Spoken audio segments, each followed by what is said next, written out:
বন্ধুরা, যোজনের ভিডিও নিয়ে হাজির হলাম। দেখো ওরা কি করছে। তো জোজো আমার কাছে জনিকে আসতে দেবে না, সেই কারণে জনিকে কেমন ভয় দেখায়, কিন্তু জোজো জনির সাথে লড়াই করে পারবে না। ওরা কেউ কাউকে ছেড়ে থাকতেও পারবে না, আবার ঝগড়া করতেও ছাড়বে না। এই যে লেজ উঁচু করে ওরা একটু লেজ নাড়াচ্ছে, এর মানে ওরা লড়াই করবে। আমি ওদের এইসব দেখে দেখে অভ্যস্ত। দেখো জোজো বলছে, তুই যদি মার ধারে কাছে যাস তোকে এক কামড়ে ছবি করে দেবো। জনি বলছে, আমারও দাঁতের জোর কম না, আমিও কামড় দিতে জানি, আর আমি যদি কামড় দিই আমি তোকে ফুটোই করে দেবো। তো জোজোর এখন জোর বেড়ে যায়, যেহেতু আমি আছি, জানে যে আমি থাকলে জনিকে আমি খুব বকবো আর জোজোকে আদর করব।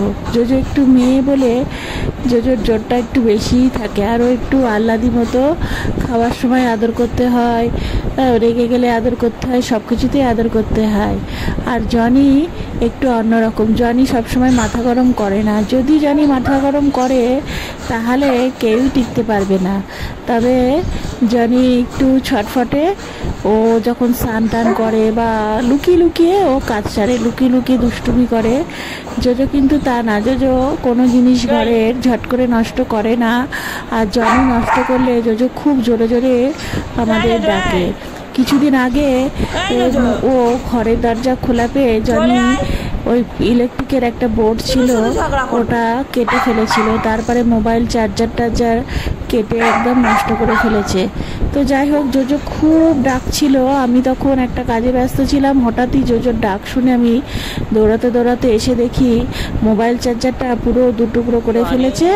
আর জোজো তাড়াতাড়ি দেখাচ্ছে, দেখো জনি কি করেছে। আমি অনেক চেষ্টা করছি, যেহেতু তখন আমি ঘরে ছিলাম না, তাই জন্য জনি এমন ভয় দেখায় জোজোকে, তখন ও বাঘ হয়ে যায়। জোজোকে বলে যে, তুই যদি মাকে ডাকিস, পাপাকে ডাকিস, তোকে এক কামড়ে ছবি করে দেবো। জোজো ভয়ের চোটে ও কাছে থাকে না, কিন্তু দূরে এসে অনেক জোরে জোরে চিল্লায়। তখন আমি বুঝতে পারি নিশ্চয়ই কোনো বিপদ হয়েছে, যাই জন্য জোজো আমাকে এইভাবে ডাকছে, আর জনি নিশ্চয়ই কোনো অপরাধ করছে। তো তখনই আমি ছুটে আসি কোথাও কাজ করলে। তো দেখো জোজোর সাথে এখন জনির ঝামেলা হচ্ছে, আমার কাছে আসতে পারবে না। আমি জনিকে যাতে মাথায় হাত বুলিয়ে না দিই, শুধু জোজোকে আদর করি, সেইটাই জন্য ওদের ঝগড়া হচ্ছে। কিন্তু জোজো ওর সাথে পারবে না, আমি চলে গেলেই জনি ওকে মারবে, সেটা জেনেও কিন্তু ঝগড়া করছে।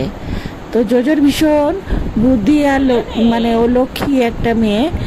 আর জনি যেহেতু ছেলে, তাই জন্য একটু দুষ্টুমি বুদ্ধি করে, তবে সবার সামনে এত ভালো মানুষ হয়ে থাকবে যে ওর মতো ছেলেই হয় না। আর যখনই আমি এদিক ওদিক হব তখনই ওর দুষ্টুমি শুরু।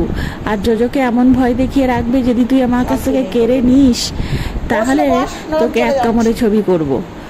আর জোজো কিন্তু ওর কাছে থাকে না, অনেক দূরের থেকে এসে আমাকে খুব জোরে জোরে, এমন একটা সিগন্যাল আছে ওর, যেটা শুনেই বুঝতে পারি জনি কোনো অপরাধ করছে, তাই ও আমাকে ডাকছে। তো দেখো এখনও আমার পায়ের কাছে ঘোরাঘুরি করবে, বসতে বললে বসে, সবই বোঝে। জনিও বোঝে, জোজোও বোঝে, যা বলি তাই করে। কিন্তু এই মুহূর্তে আমার কাছে জোজো ছাড়া কেউ থাকতে পারবে না, আর জনি তো নাই না। তো জনি এখন একটু ভয় পাচ্ছে, কারণ ও অনেক অপরাধ করে, যদি বলে দেয় আমি বকবো।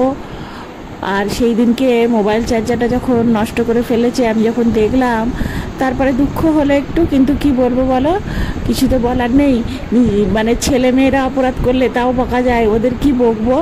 তাড়াতাড়ি ওর পাপা আবার কিনতে দিল, আর দেখলো যে মোবাইল চার্জারটা আরও উঁচুতে কোথায় রাখা যায়, ওদের জন্য সব নিচে থেকে জিনিস তুলে উঁচুতে রেখে দিতে হয়, যাতে নাগাল না পায়। তাও জনি এত লম্বা না, জনি 2 পায়ে দাঁড়াতে পারে, দাঁড়িয়ে পেরে ফেলে। এইরকম আমার অনেক ফুল গাছ নষ্ট করে ফেলেছে, ফুল গাছগুলো মার্ডার হয়ে গেছে। আর যেগুলো হ্যাঙ্গিং করে রেখেছিলাম সেগুলোও জানি কিভাবে যে টেনেছে, 2 পায়ে দাঁড়িয়ে, এসে দেখি সব টুকরো টুকরো টুকরো পড়ে আছে। আমার অনেক শখের গাছ ছিল, তা আমি আর আনিনি, যে থাক তোরাই থাক, গাছ আর দরকার নেই। তো কি বলবো, হাসিও পায়, এমন এমন কাজ করে। দেখো এখন দুজনের মধ্যে কি যে ঝগড়া চলছে, যে মার ধারে কাছে আসলেও পারবে না জোজো, তবুও কিন্তু আমার কাছে আসতে দেবে না। আবার আমি যদি কোথাও লুকিয়ে পড়ি, জোজো ঠিক গন্ধ শুকে ঠিক বের করে ফেলে আমি কোথায় আছি। ও অনেক রকম করে খেলে, সব তো আর শেয়ার করা যায় না। আর ওনা ফোনটা দিয়ে ক্যামেরা করলে ও ওইটা অ্যালাউ করে না, কিন্তু আমি যেহেতু একটু দূর থেকে করছি, তাও দেখো ওর হাতের নাগালে ফোনটা চলে আসলেও কিন্তু সেই ফোনটা আবার আম করে কামড়ে দেওয়ার চেষ্টা করবে, কিন্তু নষ্ট করবে না।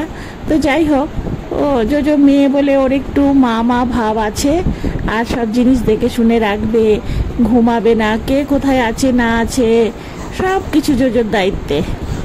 আর পাপার ঘরে ঢুকছে কি না, পাপাও যখন বলবে যে না আমার ঘরে ঢুকবি না, ওরা কিন্তু গেটের বাইরেই দাঁড়িয়ে থাকবে, ওদের কোনো ক্ষমতা নেই যে ভেতরে ঢোকার। তো অনেক মজা, অনেক আনন্দ, অনেক কিছু।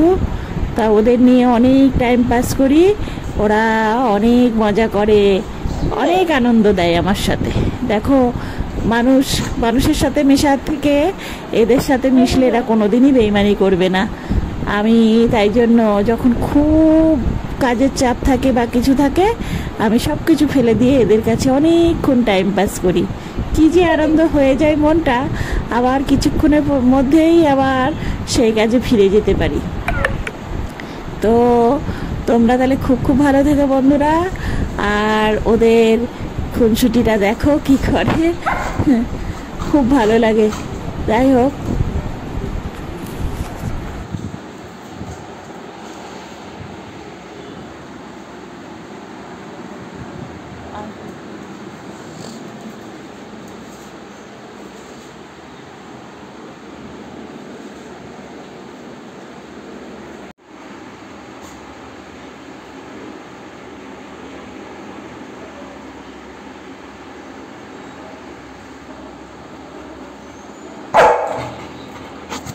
আচ্ছা করবো না।